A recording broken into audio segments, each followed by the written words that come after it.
नेता सदन कांग्रेस के नोटिस पर नियम 311 के अधीन आपने इस मुद्दे को यहां पर इन्हें उठाने की अनुमति दी। नियम 56 के तहत माननीय सदस्यों ने यहां पर संबल और बहराइच से जुड़े हुए जिन मुद्दों की ओर ध्यान आकर्षित किया है, वो वास्तव में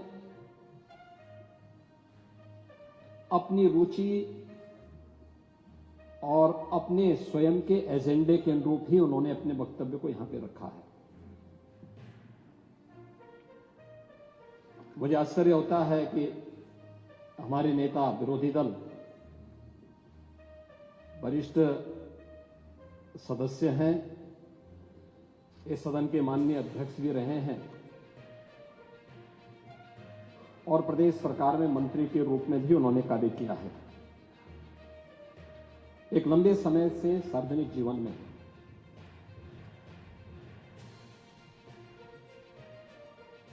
बुद्ध को हम भी मानते हैं, लेकिन हमें इस बारे में भी जानना होगा कि एक लंबी परंपरा भारत की है और भारत की उसी परंपरा के अनुरूप भारत की विरासत और विकास के समन्वय के साथ ही सरकार कार्य कर रही है। मैं प्रदेश के प्रशासन या अपने स्तर पर प्रदेश के जिस सांप्रदायिक माहौल की आप चर्चा कर रहे हैं, आप सभी माननीय सदस्यों ने जिन मुद्दों को रखा है, मैं उस पर बहुत वो नहीं कहूंगा, क्योंकि एनसीआरबी के जो आंकड़े हैं वे इस बात को बताते हैं कि 2017 से लेकर के लगातार अब तक प्रदेश में सांप्रदायिक दंगों की जो स्थिति है, उसमें 97 से लेकर 99% तक कमी आई है। एनसीआरबी का डाटा है। और जो दो, जिसको वास्तव में आप दंगे कहते हैं, ये दंगे उत्तर प्रदेश में 2017 से लेकर के अब तक नहीं हुए। और मैं वही आपके पिछले कार्यकाल के दौरान बताता हूं, 2012 से 2017 के बीच में, ये भी एनसीआरबी के ही डाटा है, प्रदेश में 815 सांप्रदायिक दंगे हुए और 192 लोगों की मौत उसमें हुई। मैं उस पर चर्चा करूंगा। उससे पहले भी 2007 से 2011 के बीच 616 ऐसे सांप्रदायिक घटनाएं हुई हैं जिनमें 121 लोगों की मौत हुई। महोदय, जो बात यहां पर माननीय सदस्य इकबाल महबूब ने संबल के बारे में लिखा, माननीय सदस्य कुंवर रघुराज प्रताप सिंह जी ने यह बात बहुत स्पष्ट की कि हम तथ्यों को छुपा करके कब तक जनता को गुमराह करेंगे। हर व्यक्ति जानता है कि माननीय न्यायालय के आदेश पे सर्वे का कार्य हो रहा था और सर्वे हो रहा था। दूसरा, मैं आपसे पूछना चाहता हूं, आप पश्चिम में जाएंगे, पता नहीं आप कैसे हैं, आपके पूर्वज भी हो सकता है, और पश्चिम उत्तर प्रदेश के हमारे सभी लोग अपने सामान्य संबोधन में राम राम ही कहते हैं, तो जय श्री राम कहां से सांप्रदायिक संबोधन हो गया? कहां से सांप्रदायिक संबोधन हो गया? हमारे यहां हम जगते हैं, राम ही राम बोलते हैं, मिलते हैं, राम राम का संबोधन होता है, और अंतिम यात्रा में विदा करते हैं तब भी राम नाम सत्य है ही बोलते हैं। राम के बगैर तो हमारा कोई काम ही नहीं है। और अगर जय श्री राम किसी ने बोली दिया तो इसमें उत्तेजना का मतलब, ये नियत आप समझ सकते हैं, उस नियत को। ये चढ़ाने वाला नहीं है, ये चढ़ाने वाला नहीं है, ये चढ़ाने वाला नहीं है। एक दूसरा, आपने कुंदरती की जीत को वोट की लूट बताया। आप एक सदस्य का अपमान कर रहे हैं। आपके सदस्य की तो जमानत जब्त हो गई वहां। और क्या ये सच नहीं है? इस समय तो आज डिजिटल मीडिया का है। वहां का पठान, वहां का शेख सब कह रहे साहब हमारे पूर्वज तो हिंदू थे और आप भी, आपके पूर्वज भी हिंदू थे। क्या ये सच नहीं है? और क्या ये सच नहीं है? ये देशी और विदेशी मुसलमानों की आपसी भिड़ंत है जो वर्षों की लड़ाई को लेकर के वहां चल रहा है। आप लोग सच पे पर्दा डालने का प्रयास कर रहे हैं, लेकिन एक चीज नोट करना कि सूर्य को, चांद को और सत्य को बहुत देर तक छुपा कोई नहीं सकता और सत्य जरूर सामने आएगा। और उसी सत्य के बारे में कहा जा रहा है। नेता प्रतिपक्ष कह रहे थे कि वहां की स्थिति ऐसी है कि अगर मंदिर आ भी जाएगा, मंदिर बन जाएगा। मैं कहता हूं, ये तो बाबरनामा भी कहता है कि हर मंदिर को तोड़ करके एक ढांचा खड़ा किया गया। आप तो एक श्रेष्ठ ब्राह्मण कुल में आपने जन्म लिया है। आप तो भारत के पुराणों की परंपरा पर विश्वास करते हैं। हमारा पुराण भी इस बात को कहता है कि भगवान विष्णु, श्री हरि विष्णु का 10वां अवतार संबल में ही होगा, उसी संबल में होगा।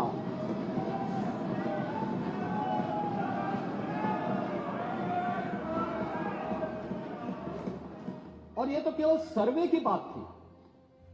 माननीय न्यायालय के आदेश पर जिलाधिकारी का मतलब जिले का एडमिनिस्ट्रेटिव हेड, पुलिस अधीक्षक उस जिले की पुलिस फोर्स का मुखिया है।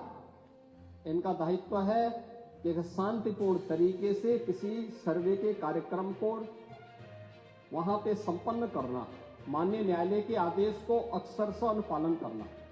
और सर्वे 19 नवंबर को भी हुआ, 21 नवंबर को भी हुआ, 24 नवंबर को भी सर्वे का कार्य चल रहा था। क्या यह संभव है? 21 को संपन्न नहीं हुआ था। ये लगातार सर्वे का काम चल रहा था। और सर्वे के कार्य के दौरान पहले 2 दिन कोई भी शांति भंग नहीं हुई। तीसरे दिन जब 23 नवंबर को जुमे की नमाज के पहले और जुमे की नमाज के दौरान जिस प्रकार की तकरीरें दी गई, उन तकरीरों के बाद माहौल खराब हुआ। और फिर उसके बाद जिस प्रकार की स्थितियां की गई थी वो सबके सामने। और इसलिए मैं कह रहा हूं, हमारी सरकार ने तो पहले ही कहा कि हम जुडिशियल कमीशन बनाएंगे। ये एक्ट के अंतर्गत ही इस कमीशन बना हुआ है। माननीय सदन में उसकी रिपोर्ट भी आएगी। दूध का दूध और पानी का पानी सबके सामने आएगा। मैं केवल एक बात कहना चाहता हूं कि अगर संभल के बारे में हम जब बात करते हैं महोदय, एक लंबा सिलसिला है इस संभल का। और अगर मैं संभल की जब चर्चा करता हूं तो संभल में कैसे माहौल खराब किया गया वहां पे। ये संभल में दंगों का जो इतिहास है 1947 से ही प्रारंभ होता है। 1947 में एक मौत होती है। 1948 में 6 लोग मारे जाते हैं। 1958 में भी दंगा होता है। 1962 में भी दंगा होता है। 1976 में भी 5 लोगों की मौत वहां पर हुई थी। और 1978 में 184 हिंदुओं को सामूहिक रूप से जला दिया गया। 184 हिंदुओं को हत्या हुई थी, हिंदुओं की हत्या हुई थी और जलाया भी गया था और 184 हिंदू मारे गए थे वहां। 184। मैं वही तो कह रहा हूं ना, आप उस सच को स्वीकार नहीं करेंगे, आप उस सच्चाई को स्वीकार नहीं करेंगे और लगातार कई महीनों तक वहां कर्फ्यू था। 1980 में फिर दंगा हुआ था, एक मृत्यु हुई। 1982 में फिर दंगा हुआ, एक मृत्यु हुई। 1986 में 4 लोग मारे गए और 1990 फिर 1992 में 5 मौतें हुई, 1996 में 2 मौतें हुई। ये लगातार इस सिलसिला चलता रहा 1947 से लेकर के अब तक। 209 हिंदुओं की निर्मम हत्या वहां हुई है संभल के अंदर, 209 हिंदुओं की। और एक भी बार किसी ने उन निर्दोष हिंदुओं के लिए कभी 2 शब्द नहीं कहे, उनके प्रति, उन परिवारों के प्रति संवेदना के शब्द नहीं कहे। महोदय, जो आज घड़ियाली आंसू बहा रहे हैं, ये लोग कभी भी उन निर्दोष हिंदुओं के बारे में कभी 2 शब्द नहीं कहे। वहां पर 1978 में जो दंगा हुआ था, महोदय, किस प्रकार की स्थिति थी। एक वैश्य जिसने सबको उधार दे रखा था पैसा, और उस बात को मानता था कि साहब मैं तो सबको पैसा देता हूं, मेरे यहां तो सब व्यवसाय के साथ जुड़े हुए हैं।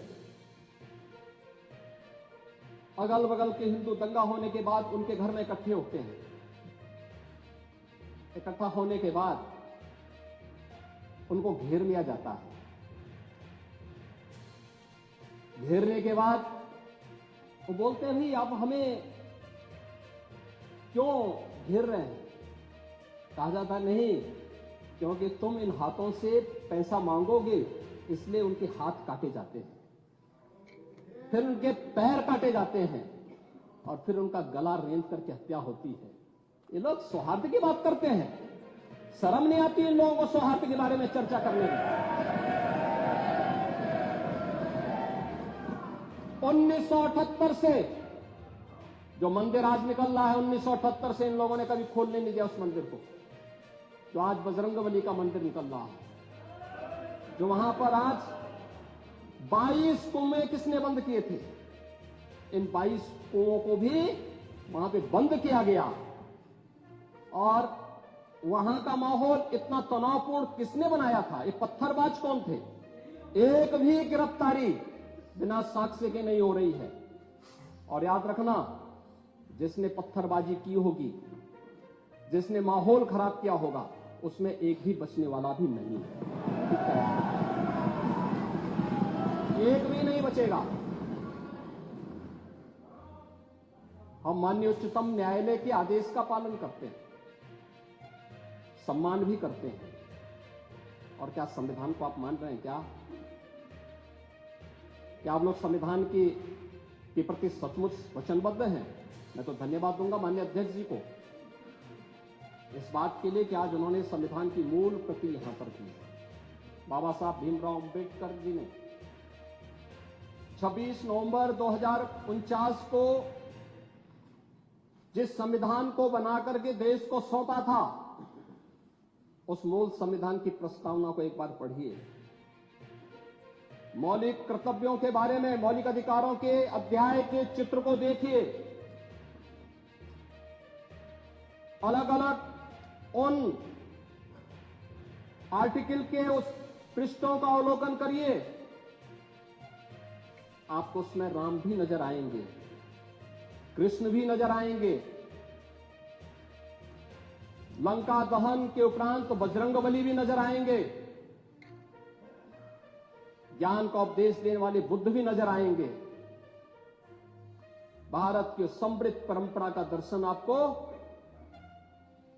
उस संविधान में मिलेगा जो बाबा साहब भीमराव अम्बेडकर ने दिया था।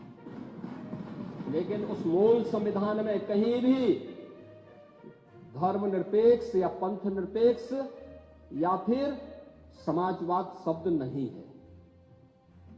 और ये आप सबकी आंखों को खोलने वाला होना चाहिए। आप लोग संविधान में बदलाव की बात करते हैं। जिन लोगों ने संविधान का गला घोटा, उनका पिछलग्गू बन करके केवल सत्ता हथियाना चाहते हैं, जनता की आंखों में धूल झोंकना चाहते हैं। ये नहीं हो सकता। ये देश आपको नहीं करने देगा। और वह प्रति आपको दी गई है, आप उसका अवलोकन करिए। और मैं नेता विरोधी दल को इसलिए बोलना चाहता हूं, बुद्ध ने करुणा और मैत्री का संदेश उस कालखंड में दिया था जब विदेशी हमले होने शुरू हो गए। लेकिन उससे पहले राम ने कहा था, निस्सरहीन करो मही भुज उठाए प्रणकीन। उससे पहले भगवान कृष्ण ने भी कहा था, परित्राणाय साधूनाम विनाशाय च दुष्कृताम। और हम तो राम और कृष्ण को ही मानते हैं, बुद्ध पर विश्वास करते हैं, उन्हीं को आदर्श मान करके हम लोग कार्य करते हैं। शासन पद्धति एक भी इंच इधर उधर नहीं करते इसके लिए। और इसीलिए मैं आपसे कहने के लिए आया हूं, संभल की घटना या कुंदर की कीजिए, जैसे ही आपके खटाखट की असलियत सामने आई, जनता ने कहा सपा चट। उपचुनाव में 9 में से 7 तो भारतीय जनता पार्टी और एनडीए गठबंधन जीता है। और यही नहीं, सीसामऊ और करहल, याद करिए 2022 में समाजवादी पार्टी ने करहल में 70,000 से लगभग 67,000 से जीती थी। इस बार वह मात्र 13-14,000 तक आ गई।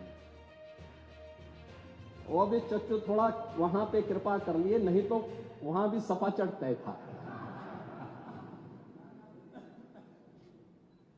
अगली बार होगा, अगली बार होगा चच्चू। अरे आप चिंता मत करिए, अगली बार, अगली बार। सीसामऊ में भी बाल बाल बच गए। और इसलिए इस बौखलाहट में कि कुंदरकी में लोगों को अपनी जड़ें याद आने लग गई हैं। अब आपने देखा होगा उन लोगों के वक्तव्य को, डिजिटल मीडिया में थोड़ा अवलोकन करिए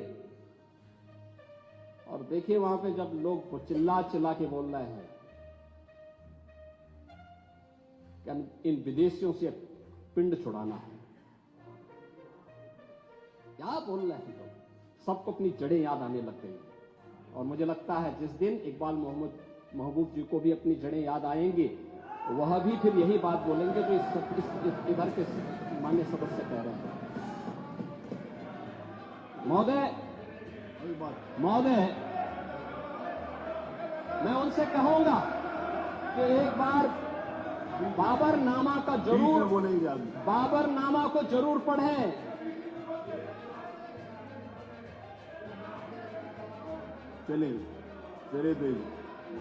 चलिए वो जो बात कही, बाबरनामा को जरूर एक बार पढ़ें आप। मंत्री जी बोले, आप ठीक है, चलो आप दे देना जब अवसर हो। बाबरनामा को एक बार पढ़ें। आप बैठिए।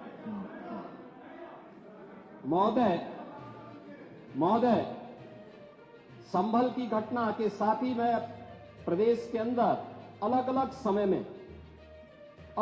समय में जो दंगे अलग अलग समय में हुए हैं। 1972 में आगरा में दंगा हुआ, 19 लोग मरे थे।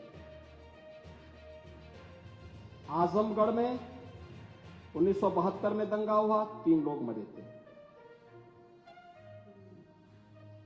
बहराइच में 1973 में दंगा हुआ, 1 व्यक्ति की मौत हुई थी।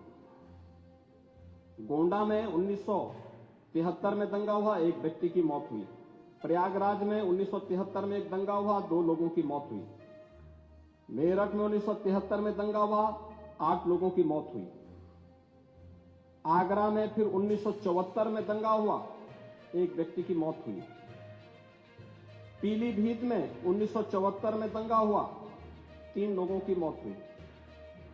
कानपुर में 1975 में दंगा हुआ, 2 लोगों की मौत हुई। मुरादाबाद में 1976 में दंगा हुआ, 3 लोगों की मौत हुई। बहराइच में 1976 में फिर दंगा हुआ, 3 लोगों की मौत हुई। बुलंदशहर में 1977 में दंगा हुआ, 2 लोगों की मौत हुई। वाराणसी में 1977 में दंगा हुआ, 8 लोगों की मौत हुई। मुरादाबाद में 1978 में दंगा हुआ, 19 लोगों की मौत हुई। अलीगढ़ में 78 में दंगा हुआ, 21 लोगों की मौत हुई। ये लगातार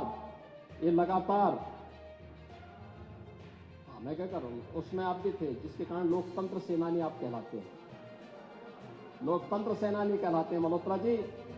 उसी के नाम पर आप लोग, मैं क्या कर रहा हूं, ये दंगे हुए हैं, मैं उन दंगों के बारे में बोल रहा हूं, जिन दंगों के कारण लगातार माहौल खराब हुआ है प्रदेश का।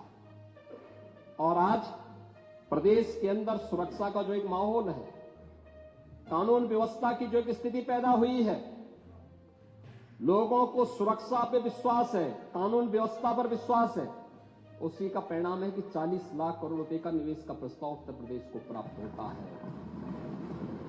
इतना निवेश, इंफ्रास्ट्रक्चर का एक कार्य, रोड की, रेलवे की, एयर कनेक्टिविटी की, ये उसी का परिणाम है जो सरकार कर रही है और लगातार उसको कर रही है। महोदय, मैं केवल ये कहना चाहूंगा कि आखिर मैं नेता विरोधी दल से ये पूछना चाहता हूं कि अगर हमारा कोई पर्व और त्योहार है या किसी का भी है, मुहर्रम का जुलूस हो या फिर कोई भी अन्य मुस्लिम समाज का कोई पर्व और त्योहार का कोई जुलूस, वो हिंदू मोहल्ले से सुरक्षित निकल जाता है, कोई दिक्कत नहीं होती, मंदिर के सामने से भी निकल जाता है, कोई समस्या नहीं होती। लेकिन ये समस्या केवल वहीं पे क्यों खड़ी होती है जब कोई हिंदू शोभा यात्रा किसी मस्जिद के सामने से, किसी मुस्लिम बाहुल्य क्षेत्र से निकलती है, तब क्यों तनाव पैदा हो जाता है? तभी क्यों झंडा लगाने में क्या समस्या है? क्या भारत की धरती पे केसरिया झंडा नहीं लग सकता? क्यों नहीं लग सकता? क्यों नहीं लग सकता? मैं यही पूछना चाहता हूं, आखिर ये दंगे क्यों किए जाते हैं? और बहराइच का मामला, महाराजगंज उस कस्बे का, जहां के बारे में आप कह रहे हैं कि लगातार मुस्लिम बस्ती थी, मोना जी ने भी इस बात को कहा कि बस्ती थी, प्रशासन नहीं था, 4 कंपनियां पुलिस थी वहां पे, और दंगा सड़क पे नहीं हो रहा था, गोली घर के अंदर से चल रही थी। इस निर्दोष राम गोपाल मिश्रा की हत्या हुई और घर के अंदर से गोली चला करके उसकी निर्मम हत्या की गई। हमें इस सच्चाई को स्वीकार करना चाहिए। ये दंगा सड़क पे आमने सामने नहीं था। अगर पुलिस घर के अंदर घुसती तो लोग फिर कुछ और आरोप लगाते। पुलिस ने बचाव करने का अपना प्रयास किया, 4 कंपनियां वहां पे थी, और आप कह रहे हैं कि माननीय मोना जी ने भी कहा कि भारतीय जनता पार्टी के विधायक ने आरोप लगाए। भारतीय जनता पार्टी के विधायक ने इस हल्दी की घटना को लेकर के नहीं, इस महाराजगंज कस्बे की घटना को लेकर के नहीं, ये उस समय बहराइच कस्बे में थे, और बहराइच कस्बे में इनकी गाड़ी पर हमला हुआ, जो वहां से 30-35 किलोमीटर दूर है, वहां पे एक पथराव हुआ था। मैंने भी इनको कहा था, मैंने कहा देखो तुम्हारे क्षेत्र में दंगा हुआ है, तुम वहां तत्काल जाओ, लोगों को कंट्रोल करो। लेकिन उसको कैसे तोड़ मरोड़ करके प्रस्तुत किया जा रहा है। इन्होंने जो तहरीर दी वो दूसरे मामले में दी है, उसका इस घटना से कोई लेना देना नहीं, लेकिन उसको किस तरीके से जोड़ करके देखा जा रहा है। एक जिले में दूरी होती है, इसमें बहराइच से आपको भी वहां जाने में समय लगा होगा, और उस दूरी को आपने देखा होगा, तो ये उतनी ही दूरी है। उस घटना को उससे नहीं जोड़ के देखा जा सकता। लेकिन मैं पूछना चाहता हूं कि हिंदू मोहल्ले से और हिंदू मंदिर के सामने से मुस्लिम जुलूस निकल सकता है, तो मुस्लिम मोहल्ले और मस्जिद के सामने से कोई हिंदू शोभा यात्रा क्यों नहीं निकल सकती? क्यों नहीं निकल सकती? और यहीं पे विवाद शुरू होता है। यानी आप चाहते हैं कि आपके पर्व और त्योहार को शांतिपूर्ण तरीके से मनाए जाए। कौन कहता भी? आपके संबल में थे शिया सुन्नी का भी विवाद हुआ था। 1976 में पूरा विवाद तो शिया सुन्नी का था। उस समय जामा मस्जिद के कब्जे को लेकर के इसी बात का विवाद था। आप इस सच को धूल मत डालिए उस सच पे। और लखनऊ का शिया सुन्नी विवाद ये भारतीय जनता पार्टी की सरकार के समय ही समाप्त हुआ है। आप लोग तो लड़ाते थे यहां पे, शिया और सुन्नी को भी लड़ाते थे, क्योंकि आपकी तो शुरू से ही राजनीति थी बांटने की और फिर कटवाने की। और इसलिए हमने कहा कि न बटेंगे और न कटेंगे। हम न बटेंगे और न कटेंगे। मुझे आश्चर्य होता है, अपने को शिक्षक कहते हैं श्री संग्राम सिंह यादव। सच को स्वीकार करने की सामर्थ्य नहीं, इसलिए चले गए। आप देखें, एक दोहरे चरित्र के व्यक्ति के द्वारा जो अपनी कुछ पंक्तियां पहले लिखी गई हैं और बाद में उसका चरित्र कैसे बदला है। मोहम्मद अल्लामा इकबाल के बारे में वही कहते हैं, यानी जो पहले कहते थे उन्होंने क्या बात कही थी बाद में? मुस्लिम हैं हम, वतन हैं सारा जहां हमारा, चीन वो अरब हमारा, हिंदुस्तान हमारा, तौहीद की अमानत सीनों में है हमारे। दुनिया के बुत कंदों में पहले वह घर खुदा का, तेगों के साये में हम पलकर जमा हुए हैं।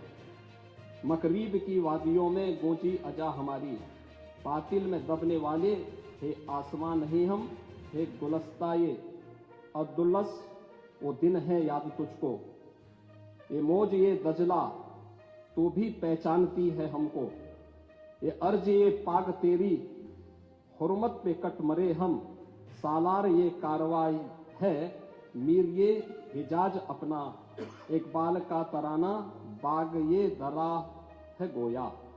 मुस्लिम हैं हम, वतन है सारा जहां हमारा। अब आप मुझे बताओ, क्या इकबाल को आप अपना आदर्श मानते हैं? क्या इस इकबाल को मानेंगे? क्या वो अपने को पेशे से शिक्षक कहते हैं? ऐसे शिक्षक छात्रों को पढ़ाएंगे तो दुर्गति कराएंगे। यानी इकबाल की एक कविता को यहां पे पढ़ करके और वास्तविक सच से आप धूल डाल करके उसको छुपा नहीं सकते हैं। और मैं इसीलिए कहना चाहूंगा कि महोदय, प्रशासन ने पूरी कार्रवाई की है और लगातार हमारे संज्ञान में सारी बातें हैं। एक एक बात पर सरकार नजर रख रही है। 25 करोड़ की आबादी का प्रदेश है और 25 करोड़ की आबादी के प्रदेश में पिछले 7.5 वर्ष के दौरान सभी पर्व और त्योहार शांतिपूर्ण तरीके से संपन्न हुए। सभी वीवीआईपी विजिट सकुशल संपन्न हुए। अयोध्या में श्री राम जन्मभूमि पर भगवान राम के भव्य मंदिर के कार्यक्रम को भी, जिसको लेकर के आप बहुत बड़ा पहले प्रदेश के मन में भय पैदा करते थे, वह भी सकुशल संपन्न हुआ। आज प्रदेश में जब सर्वत्र सुरक्षा का एक बेहतरीन माहौल है और 2025 में जब उत्तर प्रदेश को यह गौरव प्राप्त होने जा रहा है कि दुनिया का सबसे बड़ा आध्यात्मिक और धार्मिक सामाजिक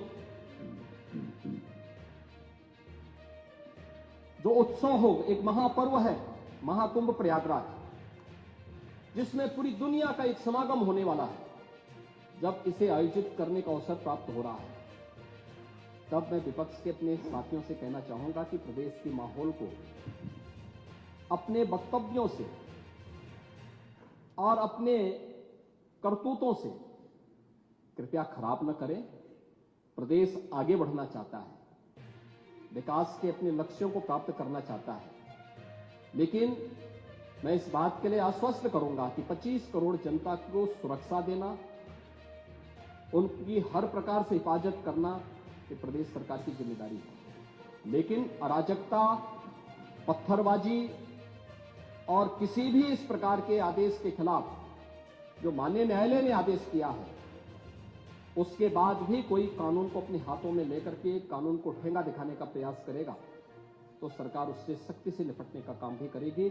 और वही सख्ती वहां पर आवश्यक है जहां पर लोगों ने माहौल खराब करने का प्रयास किया है।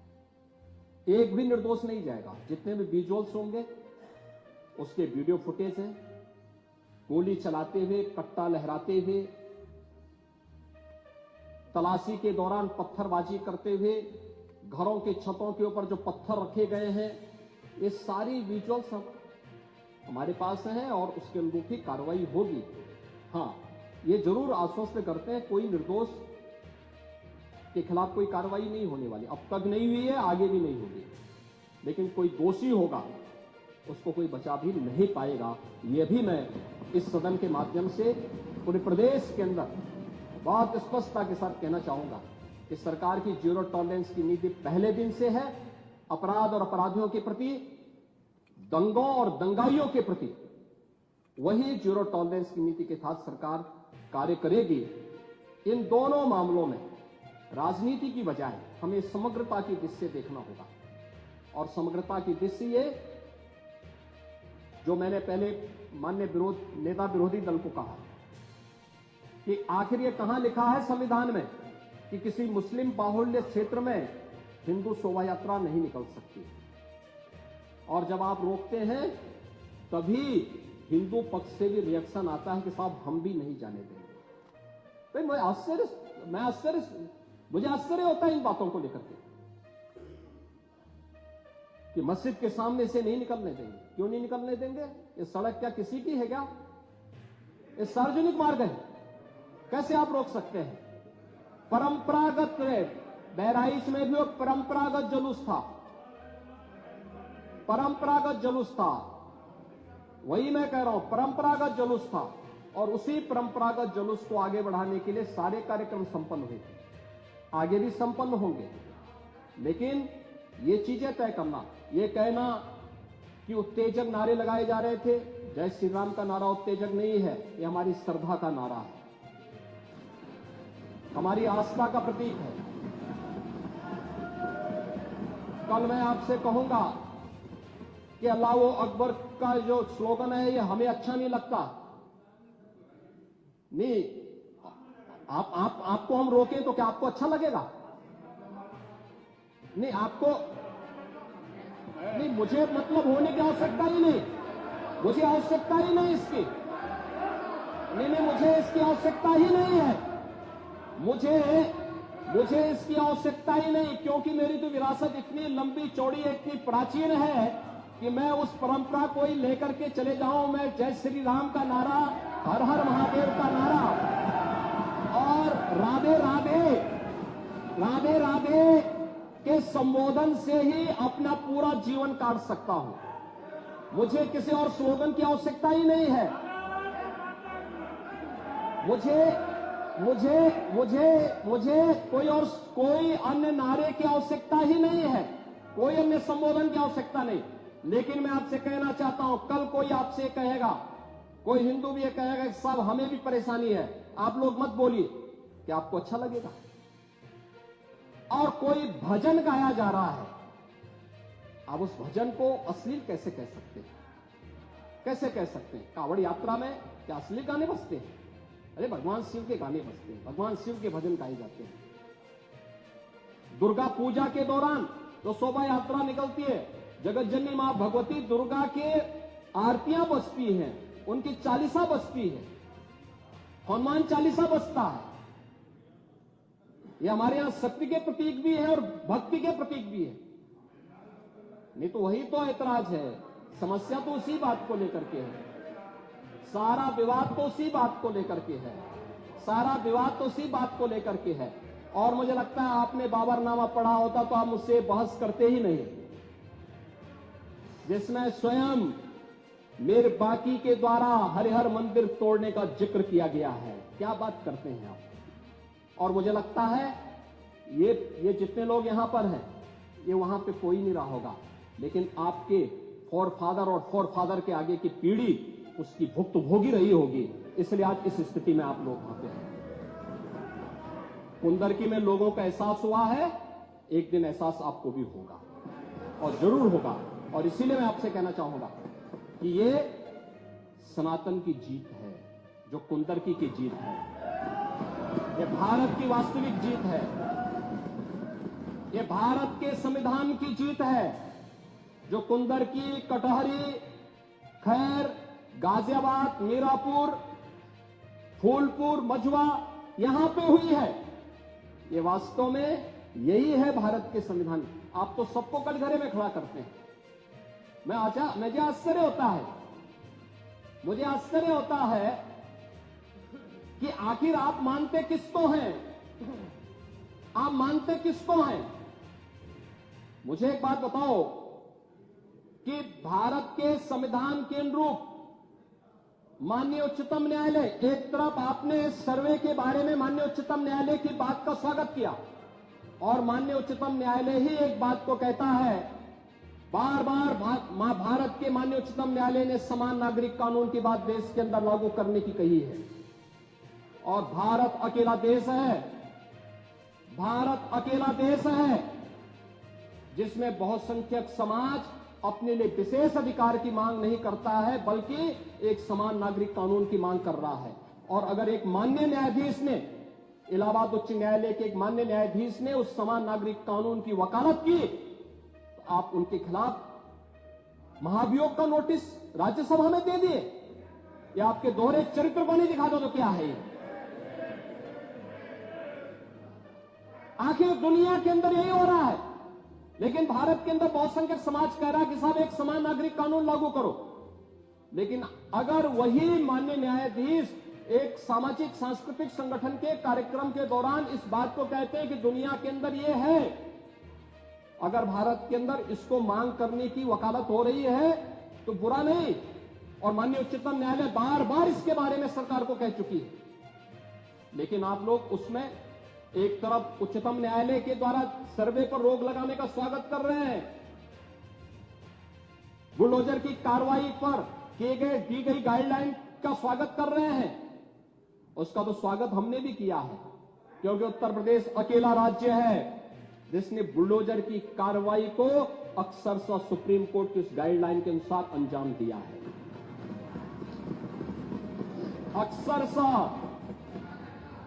और इसीलिए मैं कह रहा हूं कि यही स्थिति है कि माननीय न्यायाधीश इलाहाबाद उच्च न्यायालय ने अगर वक्तव्य दिया समान नागरिक कानून के बारे में, तो समाजवादी पार्टी, कांग्रेस, इन सब के लोगों ने राज्यसभा में उनके खिलाफ एक महाअभियोग की नोटिस ही दे करके आप सच को मुंह जबरदस्ती बंद करना चाहते हैं। और वहीं पे नहीं किया आपने, यहां पर भी आप चुप नहीं रहे। राज्यसभा के माननीय सांसद, माननीय सभापति तो भारत के महामहिम उपराष्ट्रपति भी हैं, उनके खिलाफ भी अविश्वास प्रस्ताव की नोटिस दे दी गई, इसलिए क्योंकि उन्होंने सदन स्मूथली चलाने के लिए सदन के सभी पक्षों से कहा। एक सभापति के रूप में, एक चेयरपर्सन के रूप में उनकी जिम्मेदारी यही है, उन्होंने इसी बात को कहा। लेकिन एक किसान का पुत्र कैसे इतनी बड़ी कुर्सी पर पहुंच गया, ये लोगों को अच्छा नहीं लग रहा, ये अच्छा नहीं लग रहा, इसलिए अविश्वास प्रस्ताव को नोटिस। चुनाव के दौरान चुनाव आयोग को कटघरे में खड़ा किया गया, चुनाव आयोग को कटघरे में खड़ा करने का प्रयास, यानी जबरदस्ती आप गन पॉइंट पर अपनी बातों को मनवाना चाहते हैं संवैधानिक संस्थाओं से। मुझे लगता है ये चरित्र अच्छा नहीं है, ये स्वस्थ लोकतंत्र के लिए अच्छी परंपरा नहीं है। हमें संवैधानिक संस्थाओं का सम्मान करना सीखना होगा। हमें संवैधानिक संस्थाओं को हर प्रकार से मजबूत बनाना होगा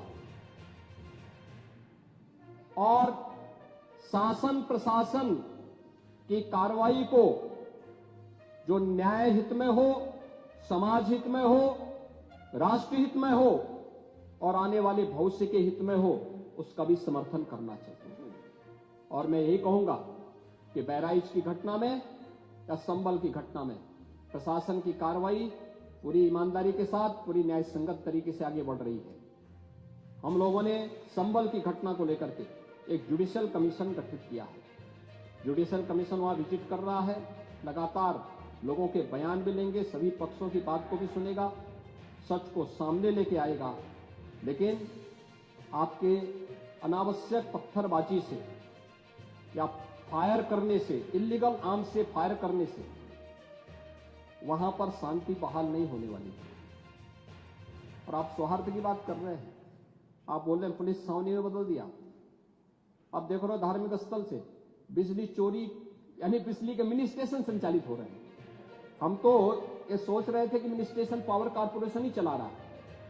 अब वहां पर कई मस्जिदें ऐसी पाई गई जिन मस्जिदों के ऊपर एक इल्लीगल सब स्टेशन बना करके वहां से कनेक्शन बांटे गए थे लोगों को फ्री में।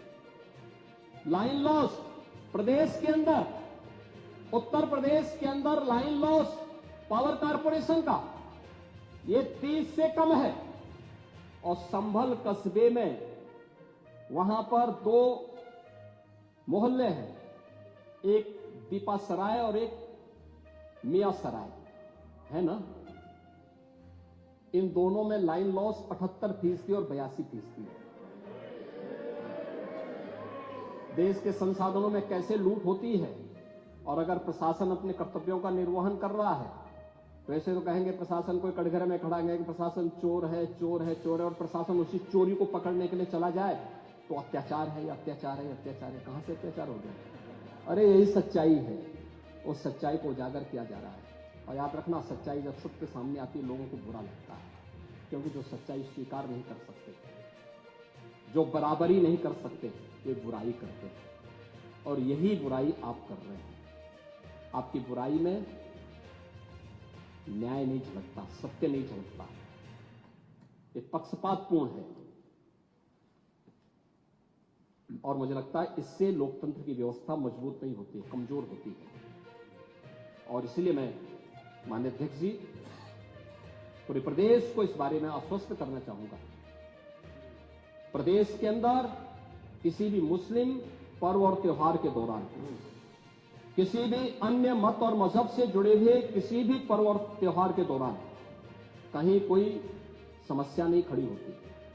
तो अगर हिंदू पर्व और त्योहार के दौरान कोई समस्या खड़ी करेगा तो सरकार उसको सख्ती से निपटने का काम भी करेगी, उतनी ही सख्ती से निपटने का काम भी करेगी।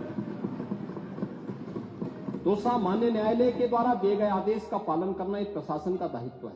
उसमें सरकार उसको डायरेक्शन दे न दे, उसका दायित्व बनता है कि उसको पालन करे। और संभल के अंदर प्रशासन ने वही पालन किया है।